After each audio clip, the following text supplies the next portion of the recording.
सैनी साहब, कल जो कुरुक्षेत्र में ओबीसी समाज की जो मीटिंग हुई, सैनी समाज के लोगों को जो है बहकाया गया कि ये जो मीटिंग हो रही है सैनी समाज की तरफ से, जबकि ओबीसी और एसटी की मीटिंग है। इससे किस प्रकार देखते हैं? और जो सीएम जो है नायब सैनी जो बने हैं, उसकी लोकप्रियता को घटाने के लिए कहीं ना कहीं कार्यक्रम किया जा रहा है।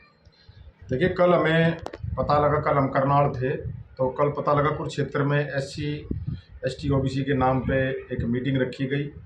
लोकतंत्र में सबको अपनी मीटिंग रखने का अधिकार है और कुरुक्षेत्र सैनी भवन में मीटिंग रखी गई थी और वहाँ पे अलग अलग पार्टियों की मीटिंगें होती रहती हैं समय समय पर।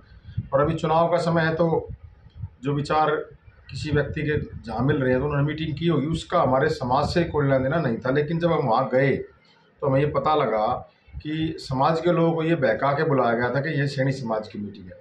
फिर हमारे जो हरियाणा के जो मेन समाज के लोग थे, उन्होंने साइड में अलग से एक मीटिंग करके इस बात को स्पष्ट किया कि इस मीटिंग का समाज से कोई लेना देना नहीं है। कोई व्यक्ति अपनी पार्टी का प्रचार करने के लिए, कोई व्यक्ति किसी को अपना गठबंधन का समर्थन देने के लिए, वो उनकी एक वैचारिक बात है लोकतंत्र में, जिसमें मैंने पहले कहा। तो मेरा समाज के लोगों से एक विनम्र प्रार्थना आग्रह है कि बड़े लंबे समय बाद भाजपा ने ओबीसी चेहरा नायब सैनी जी के रूप में, जो सैनी समाज से बिलोंग करते हैं, उनको मुख्यमंत्री बनाया है। लेकिन कुछ समाज के जो लोग हैं उनको उनकी लोकप्रियता हजम नहीं हो रही। वो पहले तो बात करते थे कि हम लड़ाई लड़ रहे हैं मुख्यमंत्री की, ओबीसी का मुख्यमंत्री होना चाहिए। आज जब भारतीय जनता पार्टी ने मुख्यमंत्री ओबीसी का बना दिया तो उनको पेट में दर्द इस बात का है कि वो ये कहते हैं कि हम बने मुख्यमंत्री तो ही ओबीसी का भला कर सकते हैं, और कोई बनेगा ओबीसी से तो वो भला नहीं कर सकता। तो मैं ये उनसे पूछना चाहता हूँ बड़े विनम्र आग्रह से, उनके पास कौन सी ऐसी मशीन है या कौन सा पैमाना है जिससे वो ये साबित करेंगे कि भाई ओबीसी का मुख्यमंत्री वो बनेंगे तब भला होगा ओबीसी का। नायब सैनी जी नरम स्वभाव के व्यक्ति हैं, एमएलए, मंत्री, सांसद, प्रदेश अध्यक्ष भी अभी फिलहाल हैं और मुख्यमंत्री बनाया पार्टी ने। सब लोगों के कल जोगी समाज का कार्यक्रम था, सभी वर्ग उनसे इतना खुश हैं। लेकिन ये मेरे समाज के कुछ लोग, और जैसे एक पूर्व सांसद थी, वो कल बीजेपी छोड़े कांग्रेस में शामिल, उनके अपने निजी स्वार्थ हैं। उनको सबको एमपी एमएलए बनना है, उनको पार्टी से कोई लेना देना नहीं है। अपने निजी स्वार्थ जहाँ उनके पूरे होते हैं वो वहाँ जाते हैं।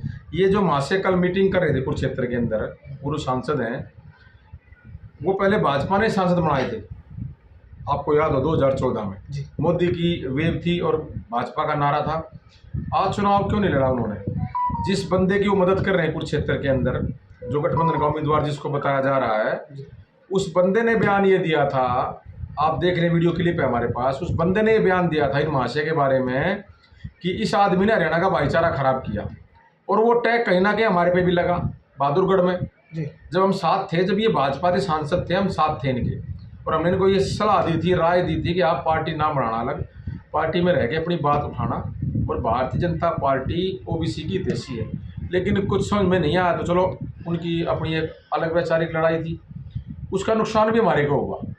लेकिन मेरा सवाल उन समाज के लोगों से है जो दोनों हाथों में लड्डू रख रहे हैं। नायब सैनी जी के पास भी जाके ड्रामे करते हैं कि हम आपके हितैषी हैं, इन महाशय के पास जाके हितैषी करते हैं कि हम आपके हितैषी हैं। मतलब आप चाहते क्या हैं?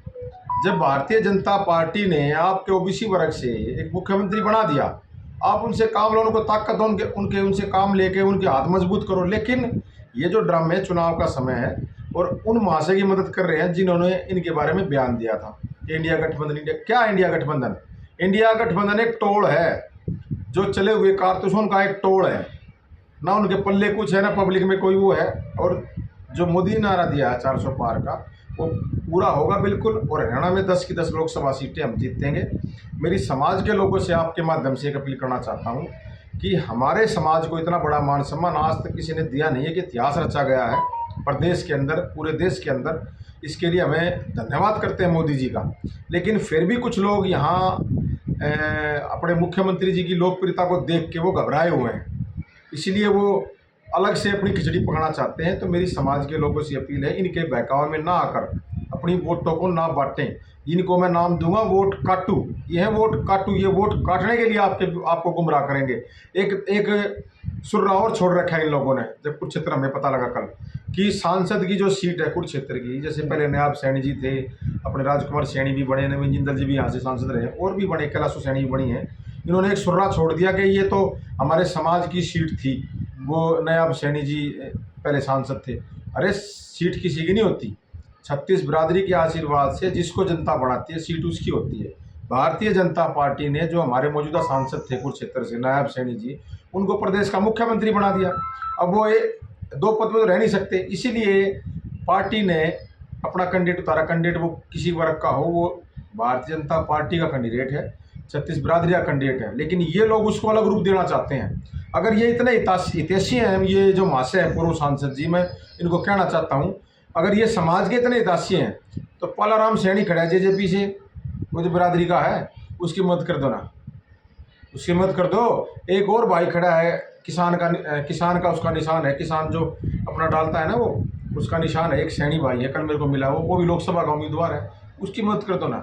ये सिर्फ और सिर्फ समाज को गुमराह करके अपनी राजनीतिक रोटियां सेकना चाहते हैं। मेरा समाज के लोगों से अपील है, पूरे हरियाणा प्रदेश के, इन लोगों के बहकावे में ना आए, इनके अल्ले पल्ले कुछ नहीं बच रहा है। ये सिर्फ पैर पीटते घूम रहे हैं पूरे प्रदेश के अंदर। SC BC, अरे SC BC के लिए आपने कर क्या दिया? आप ये कहते हैं मैंने चौटाला छोड़ा, मैंने बंसीलाल छोड़ा, क्यों छोड़ा भाई?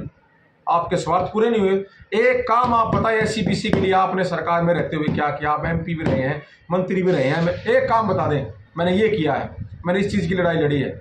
ये छोड़ना लेना था आपका तो काम है, इस 6 महीने इस पार्टी में रहना, 1 साल इसमें रहना, आप अपने प्लेटफार्म पर लड़ाई लड़ें, इस बात से किसी को कोई एतराज़ नहीं है। लेकिन एतराज़ इस बात का जरूर होगा कि जब भारतीय जनता पार्टी ने हमारे को इतना बड़ा पद दिया है मुख्यमंत्री का, उसके बाद आप लोग इस तरह की हरकतें कर रहे हैं, ये बर्दाश्त से बाहर है। आप जहाँ जाएंगे आपका समाज में विरोध होगा, और 36 बिरादरी इस बात को देख रही है जो आप ड्रामे कर रहे हैं। आप समाज का नाम लेके लोगों को गुमराह कर रहे हैं, और मैं समाज के लोगों से खास तौर पर, क्योंकि हमारे परिवार की बात है, मैं इसलिए बार बार जोर इस बात पे दे रहा हूँ कि समाज के लोग इस व्यक्ति के बहकावे में ना आए। जिन लोगों को आरक्षण का जिम्मेदार मानता था, 2016 का जो आरक्षण हुआ, जिसका सबसे ज़्यादा जो नुकसान या जो भुगतान जो हमारे समाज को देना पड़ा, उसका जिम्मेदार कौन है पूरा प्रदेश जानता है। आज उनके साथ इसने हाथ मिलाया है। समाज के लोग इस बात को नहीं देख रहे। जो लोग इस आरक्षण के लिए जिम्मेदार थे, आज उनको ये कहता है कि मैं इनको समर्थन दे रहा हूँ बिना शर्त। वो समर्थन नहीं मांग रहे, ये जबरदस्ती समर्थन दे रहे हैं। आपके पास है क्या समर्थन देने के लिए? वो एक कहावत है ना, कहीं की ईंट कहीं का रोड़ा, भानुमति ने कुंबा जोड़ा। ये काम है, ये अपने मकसद में कामयाब नहीं होंगे। मोदी जी के बारे में देश की जनता जान चुकी है, समझ चुकी है, और मोदी जी को जिताने के लिए एक एक कार्यकर्ता पूरा तन मन धन से लगा हुआ है। वो एक एक वोट भारतीय जनता पार्टी को दें। मेरी हरियाणा प्रदेश के सभी समाज के लोगों से अपील है, वोट खराब ना करें, अपनी एक एक वोट भारतीय जनता पार्टी का उम्मीदवार कोई भी हो। मैं बार बार अपने बयान में कहता हूं कि उम्मीदवार कोई भी हो, आपने उम्मीदवार नहीं देखना है, आपने मोदी जी को और कमल के निशान को देखना है। आपने कमल के निशान को जिताना है। आपका कैंडिडेट कमल का निशान है। हो सकता है मेरी कैंडिडेट से व्यक्तिगत नाराजगी हो सकती है, हमारी पार्टी से कोई नाराजगी नहीं ना, हमारे कमल का निशान, हमें प्रधानमंत्री बनाना है मोदी जी को। तो मेरी समाज के लोगों से हाथ जोड़ के अपील है, चुनाव अभी 10-15 दिन का और बाकी बचा है, ये लोग और ड्रामे करेंगे तो उनकी ड्रामे में ना आकर आपका जो लक्ष्य है वो सीधा होना चाहिए कि हमें भारतीय जनता पार्टी को जिताना है, कमल के निशान को जिताना है, ताकि जो उम्मीदवार है 10 की 10 लोकसभा सीट जीते, मोदी जी के हाथ केंद्र में मजबूत हों, और प्रदेश में और देश में तीसरी बार भारतीय जनता पार्टी की सरकार बने। और नायब सैनी जी, ये मत मानना है प्रचार, एक प्रचार और चला हुआ है कि ये तो 3-4 महीने का सीएम है। 3-4 महीने का सीएम नायब सैनी नहीं है। नायब सैनी जी के व्यवहार के कारण, उनकी छवि के कारण आज मैं ये कह सकता हूँ कि आने वाले 15-20 साल तक इस प्रदेश का मुख्यमंत्री नायब सैनी जी रहेगा, क्योंकि 36 बिरादरी की आवाज़ है कि नायब सैनी जैसा मुख्यमंत्री ना पहले कभी आया और ना पहले कभी आएगा। धन्यवाद।